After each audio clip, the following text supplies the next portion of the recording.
And welcome to this episode of the Good Citizen podcast. Great to have on today Cody Sonnenburg from Taylor University.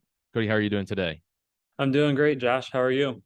Doing well, doing well. All right. So the big idea for this podcast is we've talked a good bit recently about Generation Z, and it is kind of interesting at conferences. I'll do a session on how to engage Gen Z, and there'll be a Gen Z teacher in the room, and they're like, "Hey, I have some ideas. Don't talk about me." All right.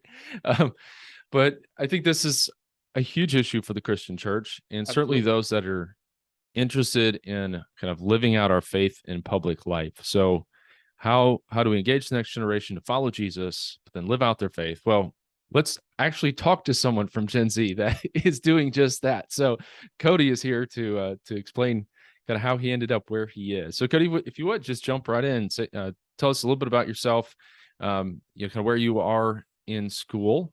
And I will mention to listeners, we connected when he was an intern at Indiana Family Institute. So, Cody, if you would just share us a little bit about yourself.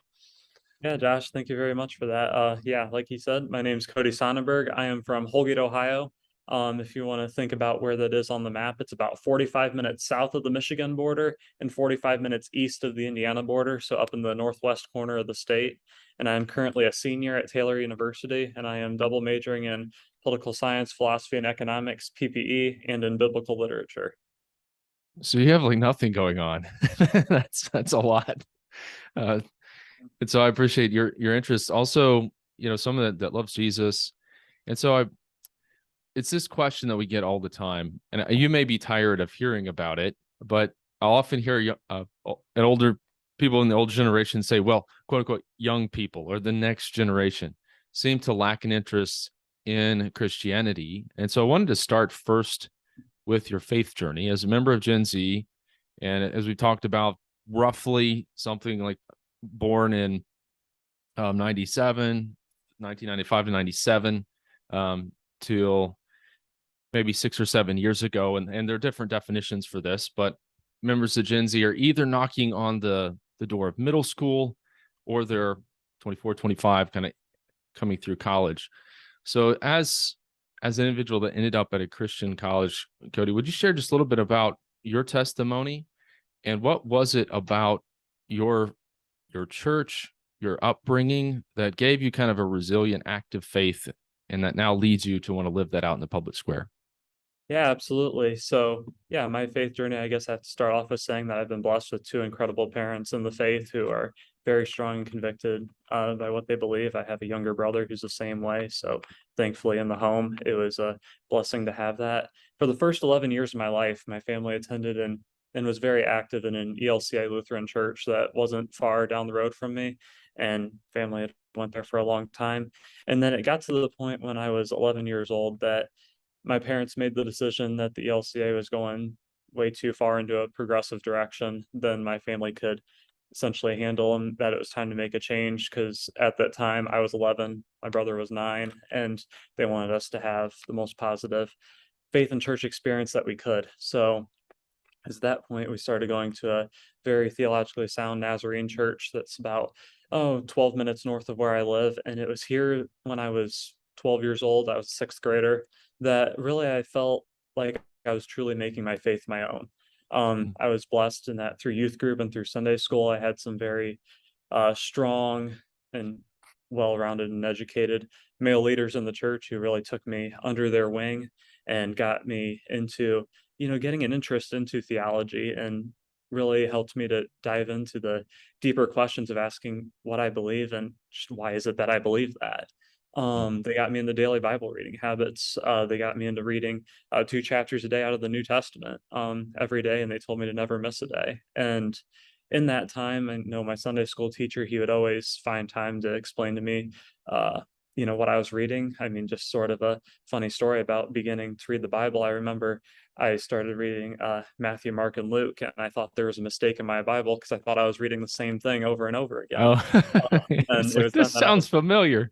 Yeah. then I was introduced to sort of the synoptic problem there, and there in the synoptic gospels and learning what they were. So it just was cool things like that that they were able to teach me along the way. So that was very encouraging. every step of the way there. So going off of that though, I went to a public school my entire life, kindergarten through senior year of high school. It was all in one building. It was a very small rural public school. The area very conservative, but I was definitely in the minority for being Protestant. It's a very Catholic area, and mostly all of my friends were Catholic.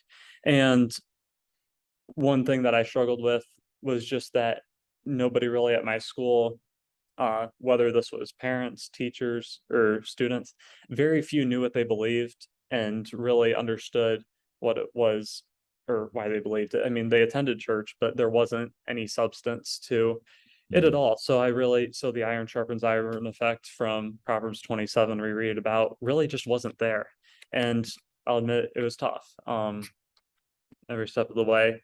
So it got to about my sophomore year that I thought I wanted to study the Bible more in college. And there's no better way to do that than looking at different Christian colleges. And I visited a few of them, and ultimately Taylor University ended up being where God led me to go. And it was definitely, I think, the right choice to this day. So there's so much there. I wanted to back up just a little bit to you mentioned certainly that strong foundation of faith in your family. And you mentioned you were going to an ELCA church that then kind of went away from biblical orthodoxy. And I have found in our work a fairly simple dividing line of a belief in the authority of Scripture. So just despite being perhaps in a church that wasn't leaning into that, maybe changing as you were there, I mean, did you have strong kind of family devotions at your home during that time? My family growing up, we always prayed together. We always went through uh, Bible readings. We did devotions. One thing my parents always did, which was very helpful to my brother and I, was before school every day. I mean, like I said, we went to a public school, but we would watch, like, when I would say probably kindergarten through second grade, they would have like Veggie Tales on or the Bible stories on, like There you before go. school. Instead of having, I don't know, like Cartoon Network or something else different like that. So I think that, having those stories ingrained in our head over and over and over again was just very helpful. Just having that repetition and just those positive messages definitely helped see the grander scope of the world as we know it. Yeah. So there's the secret sauce. It's Bob and Larry, the Yes, tomato. you could So say that. part of my story as well. No, that's encouraging because I'll hear this stat about most individuals, in fact, into the 90 percentile, will make a decision for Christ before the age of 13. And so I find it interesting that you're around 11, and I did want to dig into this a little bit. I don't want to disparage anybody that would be attending that particular church. I imagine though that your parents had, I mean, if you've been there for 11 years, pretty strong relationships with people, invested in a body, and for them to see the importance of saying, "Hey, we need to be in a strong Bible preaching church." I don't know if what you might be comfortable sharing a little bit more there, but I think that could be an encouragement to others. Yeah. You know, we read that the word of God is live and active and sharper than any double-edged sword. And the fact is, yeah, it was very hard. It was extremely difficult for them. Ever since my family came over from Germany in the 1870s. I mean, that's the church that my family had Mm, attended. And to do anything different was, it was extremely hard. I mean, it's where my entire most of my family's buried, still to this day. wow. Mm, Um, but ultimately, and faced a lot of backlash for it. And they're people that my parents have been friends with for decades. mm, But there is, they recognize that we have to put the Bible above all else. And unfortunately, as hard as it may be, sometimes you have to cut things off, regardless of how hard it may be. And, since that time, even though we don't attend there, some of those relationships have been restored and have come back around. Sure, it took time. Some have, and I'll admit some have not. But I can say from being a child who was in that situation and only knew so much at that age, I can't express enough how much of a gift that leap of faith really was. C.S. Lewis talks about that only a real risk tests the reality of a belief. Hmm. And I think that that's a clear picture of what it means to truly take a risk, especially when nobody may be backing you up. That's so good. And I just appreciate their example. And as you've mentioned, that was so formative in your life to be in a church that was teaching the Bible. And then there were the other piece that I was just focused on. And again, I'm grateful for your example, as we're all, I think, as church leaders, other committed Christians, wrestling through how do we reach the next generation. I hear a lot of, all right, here's this new idea and here's this new scheme, but it sounds like they were just invested in, well, discipling you and actually teaching you, here's what you should believe, here's what the Bible says, and here's why you should believe it. So you mentioned that there was a Sunday school teacher, and then I guess the pastor, I'm sure, was preaching, Yeah. and you're listening to that. But it was interesting that you focused in on that Sunday school leader and kind of the mentors in your life that were pressing you to read the Bible. Would you Mhm. speak into that for just a little bit? Yeah. That Sunday school teacher was very influential in those years. And the thing that I admired about him was, you know, we walked into his class and we weren't allowed to leave without knowing what the definition of grace is. And his Mm, definition of grace, the undeserved love and acceptance of God. And then wow. the next time we came in, he very much so wanted to make sure that we knew Ephesians 2:8 and 9 very well. You know, for as by grace you have been saved through faith, and it's not from yourselves, it is the gift of God, not by works, so that no man shall boast. And just hammering in those essential truths at a young age. I mean, some people, modern, I'm not sure what all youth curriculums hold nowadays, but some would say, oh, well, that's a little bit too ambitious on kids then. But really, it wasn't. I mean, Mm, it's what people need all the more. Um, absolutely. and yeah, he still is a leader at my church.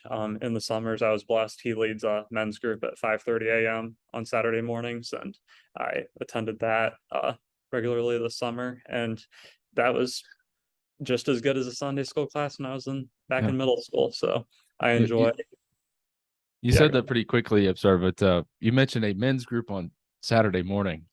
That's some dedication right there. A lot of people are like, what, Saturday morning? But mhm. uh, No, but and I wonder sometimes when we get to heaven and we're kind of looking around at those that were the most effective in building the kingdom. And I sometimes wonder if it won't be some just pastor that pastored in some rural spot that just poured into people.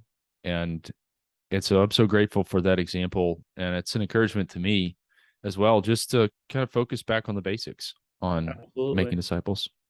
No, for sure. And I mean, I think one thing that's important to point out, with him is he technically doesn't have a title at the church. I mean, he's an engineer who works a normal job and he just loves studying the Bible, going through commentaries and uh just learning as much as he can and just investing in others. So it doesn't really matter what your occupation is. Anyone can put the time into knowing God to the best of their ability.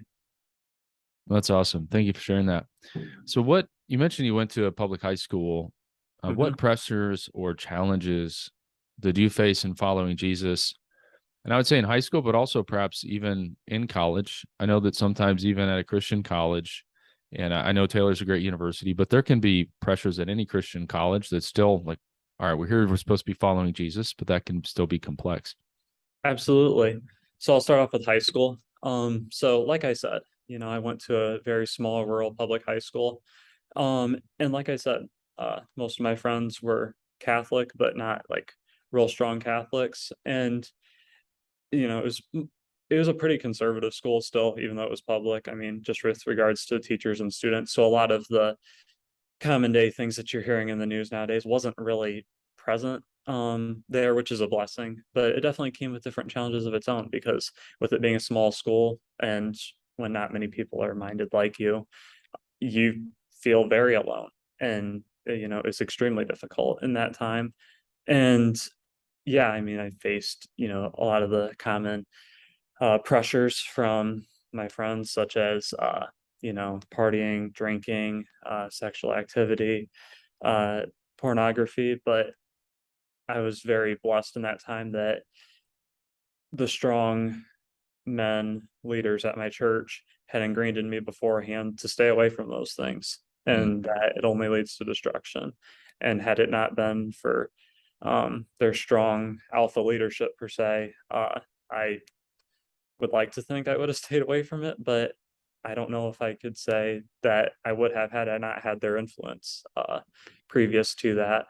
Um, but yeah, I mean that sort of talks a lot about high school pressures I've faced, and yeah, I mean that was difficult, but ultimately I think it grew my faith even more to know Mm. what I believed and why I believed it. Because when you're alone, sometimes you become strengthened all the more. And then coming into college, at Taylor University, I'm very blessed to be around a lot of Bible believing, strong, convicted Christians here. But in my first 2 years here, I mean, things were extremely tense on campus. We had just we're going through an election cycle. Things were going on. It was when my freshman year of college actually was when we all got sent home due to Mm.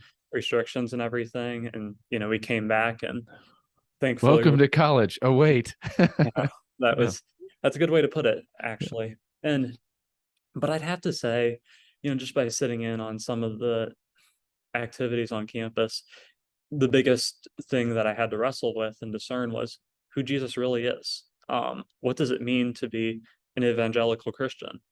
What does Mm. it mean to be all that? I mean, this was in the midst of the time where, you heard, I mean, there's a lot of wokeness, a lot of critical race theory, critical theory, Marxist liberation theology.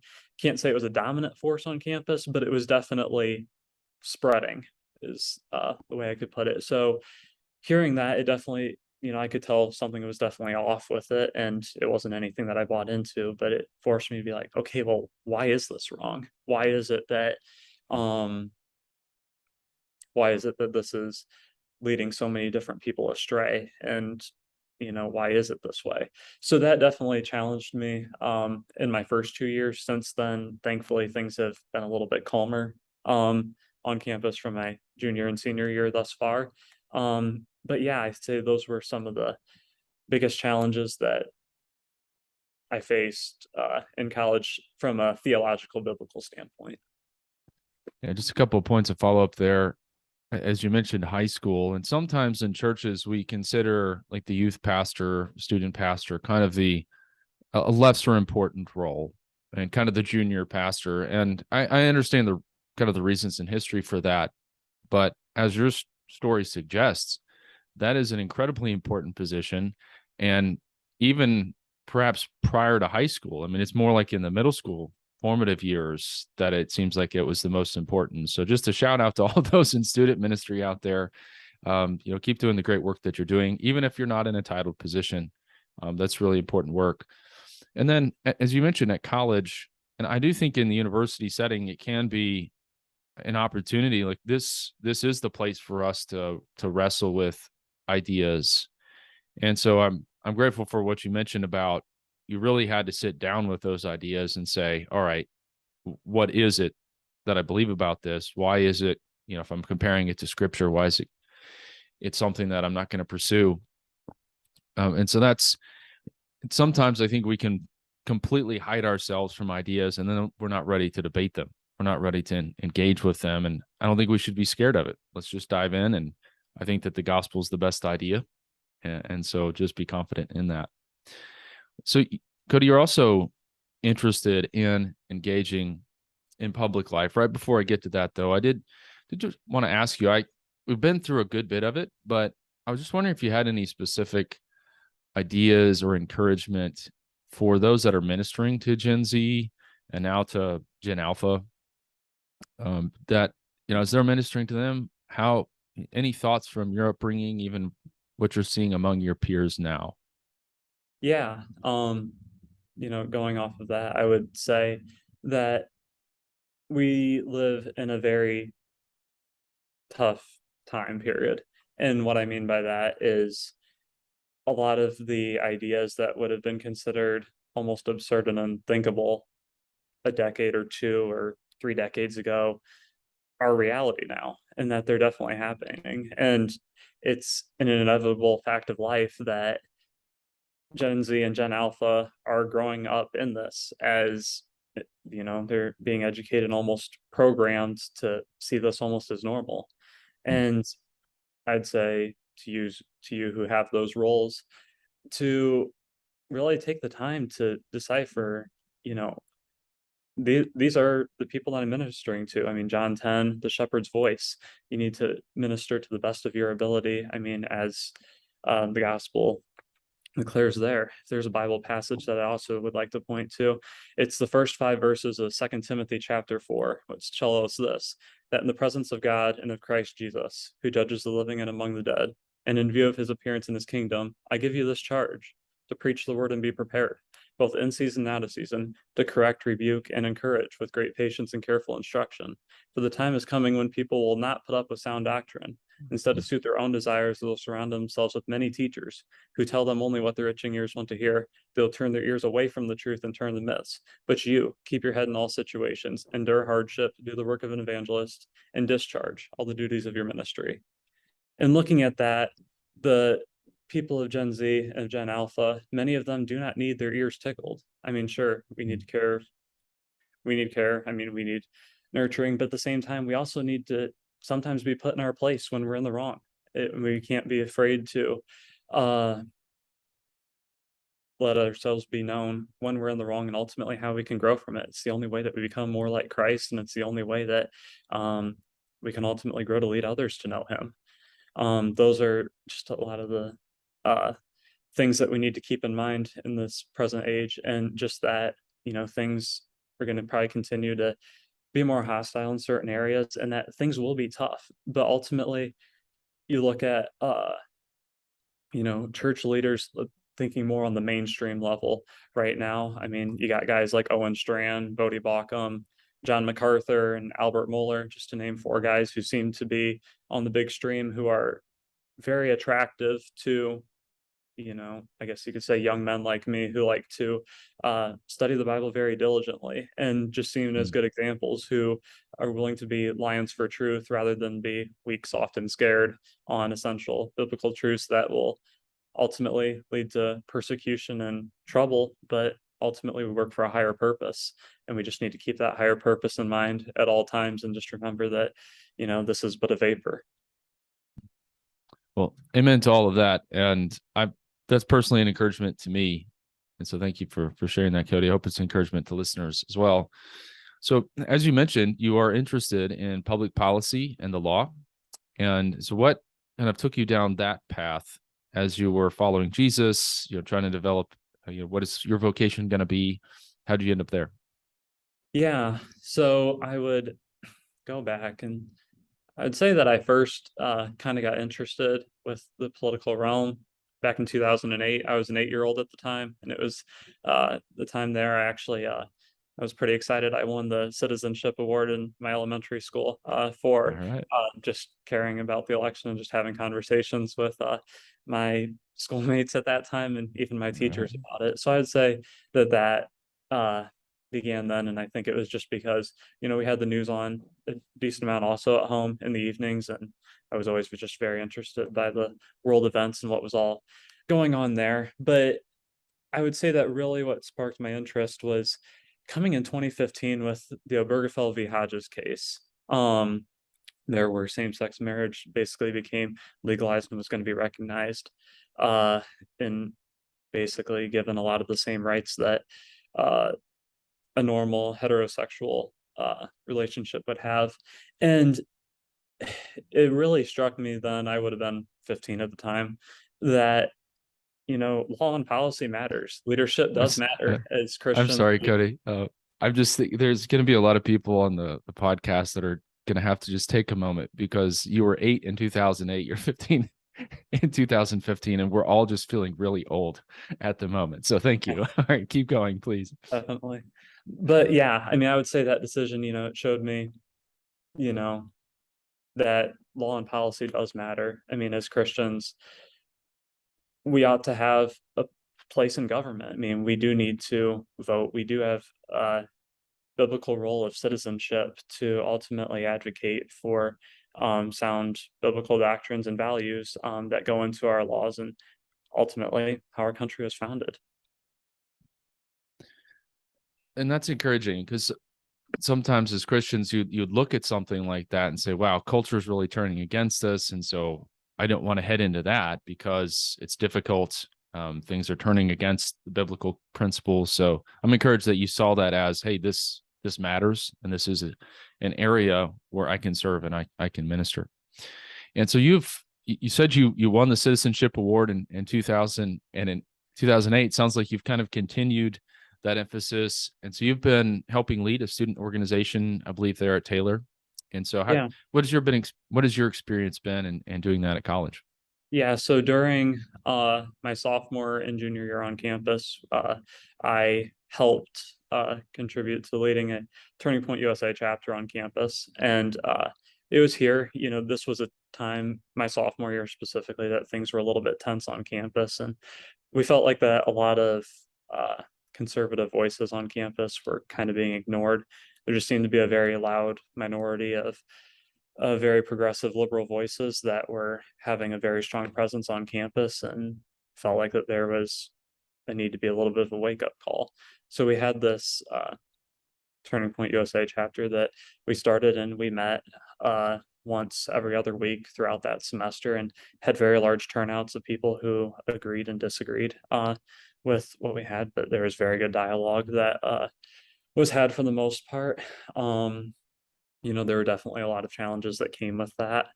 Uh, due to a lot of, well, not a lot of, but a few of very outspoken liberal faculty members and students basically slandered the organization so bad, even though they weren't at a meeting even, of what we were doing, to basically give it a bad reputation. And ultimately we got voted down by the student senate for even being an organization on campus.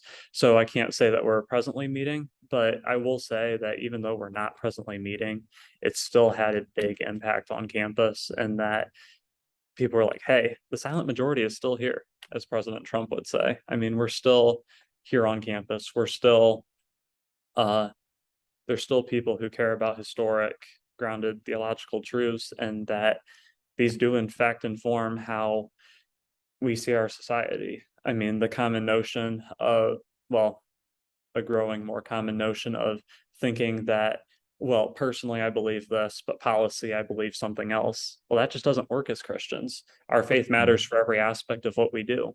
And that is a huge way that we need to always keep in mind when engaging with citizenship and working with the public square. So as listeners can tell, Cody is not one of those individuals kind of like screaming in people's faces. I've always known you to be, rational, kind, but pointed. Here's the truth. And so it sounds like you got a little preview of public life as that went down, and reminds me of an experience I had in law school where we were going to have a debate on same-sex marriage. The individual that was going to debate us dropped out at the very last moment. So the Christian Legal Society had a lecture on same-sex marriage, and I had a nice opportunity to visit the student government and answer some questions about, why we were hosting that. And so, yeah, it sounds like you jumped into that. And I am concerned at times, like even in the Christian space, where we pick up some of the problems from culture, and that like we can't even engage in ideas. We can't have those difficult discussions when that's exactly what we need. So I'm grateful that you were willing to lead that, and grateful that even despite that difficult experience, you're still, moving forward in this area. Yeah. And so we had an opportunity to work together a little bit for kind of 2 summers.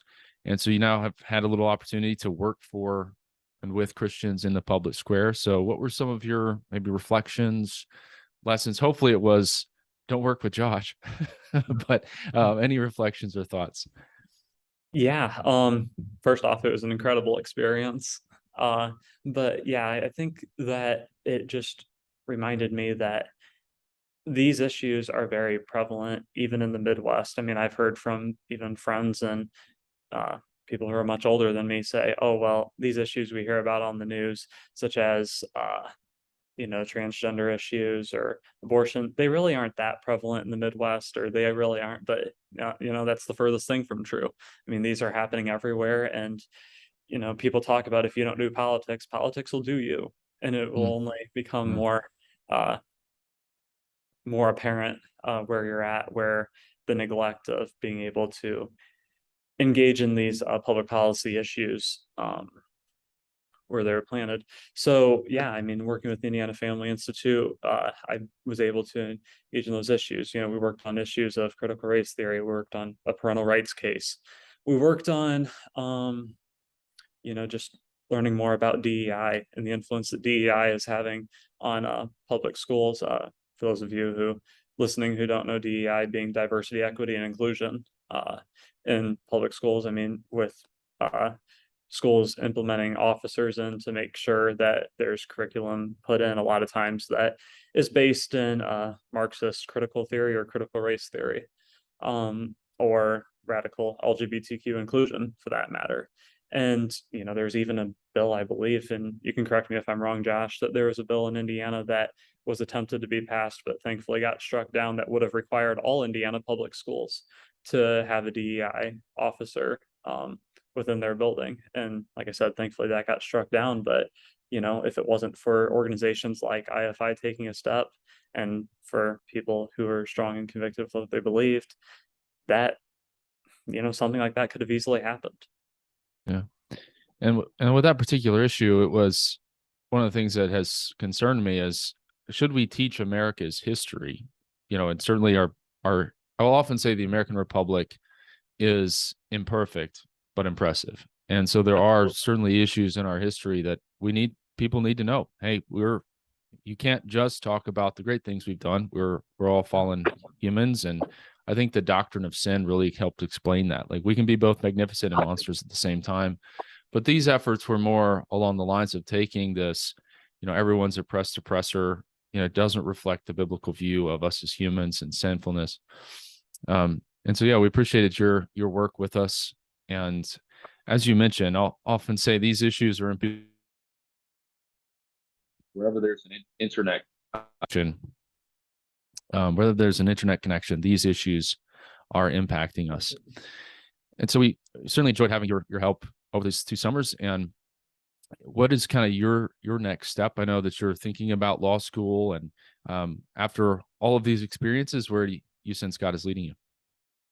I will say that right now I am currently in a discernment process on where God is leading me. I am not entirely sure yet where God is leading me. And it's something that I pray about every day, and I just pray that I'll end up in the right place for where He puts me. But I'm in a position right now where I'm just weighing out all my different options, and I'm just trusting that God will put me where He wants me ultimately in the end. I'm into that. And I appreciate you've said to the Lord, hey, what do you have for me? And I imagine listeners may remember, maybe you're going through this same discernment process right now, or you remember those kind of final years of college. And I've always thought it a bit unfair that you have to make a decision about, job, who you're going to marry, where you're going to go to college, what vocation, all within a very short period of time. So we'll certainly continue to pray for you along those lines. And one of the criticisms I'll often hear kind of lodged against Gen Z is kind of a lack of resiliency. And then on kind of one side of the coin, they want to change the world. Another side of the coin, they don't deal with failure very well. And you shared something recently with me that really just blessed me, impressed me, in the sense that I don't think at your age I would have handled it the way that you've handled it. And so I don't know if you'd be comfortable sharing a little bit about your running career and kind of what's happened recently. Yeah. So, yeah, my whole life I've grown up playing sports. Cross country, basketball, and track are the main sports that I had done throughout my life. And more specifically, my cross country and track career began when I was in seventh grade. And I absolutely loved it. It was something that I grew to have a love for, and continued that all the way through high school. And thankfully, the Lord blessed me in a way that I was able to continue that at Taylor University, which has been an absolutely incredible experience. I couldn't have asked for a better team and culture to be a part of um, throughout these past few years. And yeah, it's been very good. And then it was halfway through my junior year so it would have been this past January/February. I started having a hip issue on runs that just would not get better. And, eventually I would have to drop out to the point where, I could hardly go a half mile without having an issue. So, did some digging, took some time off, did a little bit of physical therapy, just try to figure out what was the best option to do because it wasn't getting better. Eventually went to the doctor, got an x-ray, and they thought it was a stress fracture, but they wanted to get an MRI just to be sure. And ultimately, the MRI showed that it was not a stress fracture and that actually the soft tissue and the cartilage in my hip was breaking down. And that basically the only way to prevent myself from having a hip replacement at an extremely young age was that competitive running needed to stop. And Mm. I had to come to terms with that. That would have been first week of February of last year that yeah, that happened, which was definitely very difficult to take in at that time because I think, when you first think about that, I just remember, laying in bed at night, that night, just thinking like as I didn't sleep much, just thinking about, wow, like I mean, all I could think about was the first fun run I signed up for when I was in elementary, or, the first time my parents took me to buy running shoes, or, the first time I towed the line and just thinking about all the times that I towed the line that I finished. And then, just thinking, God, is this truly the best that you have for me throughout all these years? I've Mm. done my best to be faithful through the sport, and is this the best that you could give me? And I struggled with that, and it took me a couple months to sort of decipher and discern and just think things out. And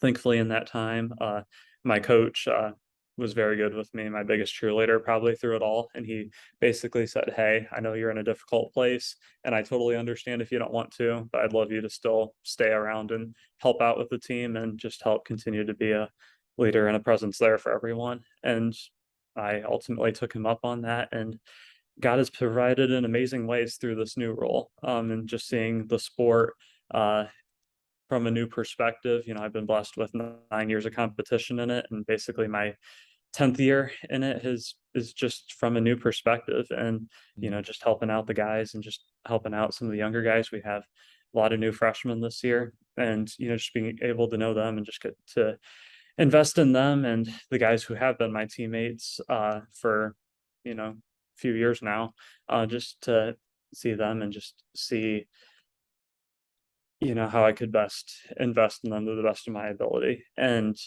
sure, it hasn't always been the easiest mentally, but I've seen God provide in ways that I could have never thought of without it happening. Well, I was just again blessed by that because if in my junior year of college, when I so much of my identity was wrapped around being a college basketball player, if I had torn an ACL and couldn't play again, I don't know that I've been able to process that, and so I think it speaks to your spiritual maturity, Cody, and I'm grateful for your example and that you're able to pour back into some of these freshmen and other team members, and that you see it that way. That's just such a healthy, I think, a spiritually mature way to look at it. Well, I appreciate you coming on. I have asked you kind of a battery of questions, but I wanted to flip it just a little bit to say, hey, if there's anything else that you would like to share about this topic of engaging Gen Z, helping with their spiritual formation, engaging them in citizenship, just anything that you think would be important for us to know. Yeah, like to echo everything that's been said so far, and that ultimately, as Christians, we do have a higher calling in this world, and that we have to remember that we're working for an eternal purpose and not for a temporary one here on earth. And that, there's going to be a lot of things that don't make sense and that are difficult, but that we ultimately have to buckle down and stand true to who we are. I mean, I know I talked about Second Timothy chapter 4 earlier, but I would encourage listeners to go out and check out that passage and just think Yeah. about how that might reflect within your lives. One thing that I would also encourage you all to do is just, to look at American history. Sure, I mean, it has, a little bit of rocky part to it, talking about slavery and all that. But there's also a founding that many people won't talk about. I mean, just that, you know, going back and talking about how many of the framers of the Declaration of Independence, met in Philadelphia 2 years before they even drafted this to meet at Christ Church there in Philadelphia. And there they had a Bible study. And what did they do there? They studied 4 chapters out of the Bible, many of which they carried over to the Declaration of Independence. Even further, Ben Franklin, who's considered one of the most irreligious of the founding fathers, when they hit a stalemate when they were drafting the Constitution, was the one who called everyone to prayer and said that ultimately we needed to turn to a higher power in this. We hear the common notion that all of the founders were just white, rich atheists. But take Sam Adams for an example. I mean, he was an extremely poor man who had to have a horse loaned to him in order just so that he could come to be a part of Congress. He also had to borrow a suit in order to do so. And the horse, I believe, was borrowed from his brother John.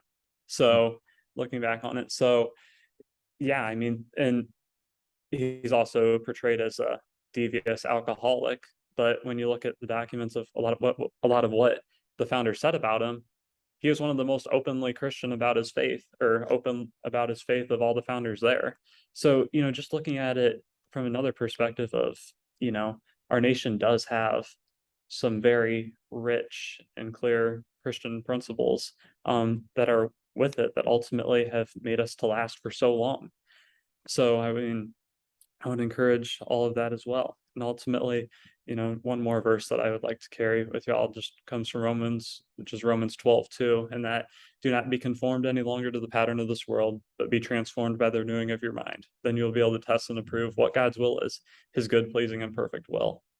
And just to lean on that and just remember that, sure, it'll be easy to conform sometimes, but ultimately stand true to who you are. Ultimately stand true to who God says you are, and ultimately to lean on him for all that you do each and every day. So this is really encouraging, and for those that listen every week, I'd like to kind of point you back to the conversation with Wayne Grudem, who has literally spent his public ministry writing. He wrote Politics According to the Bible, and something that he encouraged us with at the end of that conversation was something very similar to what you've just said, Cody, and that is, certainly we are a group of people that we need Jesus, and we live in an imperfect republic. But from the very beginning, even from the Declaration of Independence, that statement that we're created equal. Well, that's not some atheist idea. That's sourced from the Judeo-Christian tradition, and specifically the Bible. And that's a principle worth, fighting for. And so it encourages me. Just over the last couple of weeks, we've had someone like Wayne Grudem, who's spent his career studying these things, and now, Cody, as you're beginning your continue your ministry, that's gone through high school, now into college, really encouraging us with the same thing. So I appreciate you sharing that. Last question: if you had a billboard on which to put a message to the church, what would you put on? And you may have kind of shared that already, but any thoughts along those lines? Yeah, I mean, ultimately, I would almost, head back and just reflect a little bit, sort of on how my running career is. And I know that there's sort of billboards that indicate this, and that we don't know how much time we have on this earth. I mean, I didn't know how much time I had on my running career. I mean, it obviously ended out shorter than I would have liked it to, but ultimately God has a reason for it. And in the same way, we don't know how long we're going to live on this earth. We can't hold these things off to tomorrow, or say the next year, or the next 10 years. If there's somebody that you feel that call to minister to, do it sooner rather than later, or do it immediate if you feel like that's the right thing to do. Yeah, I mean, the time on this earth is just, it's very temporary, and we have to think, more eternally of what is the best impact that I myself can make personally, individually, each and every day to help lead the maximum number of people to Christ, but not just Christ, but who he truly is and what are the true things that lead them closer to them. So, I mean, above all else, don't forget the truth. I mean, and the truth is found in Christ alone. As John 14:6 talks about, I'm the way, truth, and life. No one comes to the Father except through me. Amen. Amen to all that. Well, Cody, thanks again for taking some time to jump in and share with us. I've been encouraged just by your story of discipleship. Of it started with your parents, continued into the church, and now you're moving into a place where you are already pouring back into the lives of others. So just that Great Commission mindset. And so thank you for your example. We'll look forward to staying in touch with you and seeing how God continues to lead you. Sounds good. Thank you so much, Josh, for having me. It's been an amazing experience.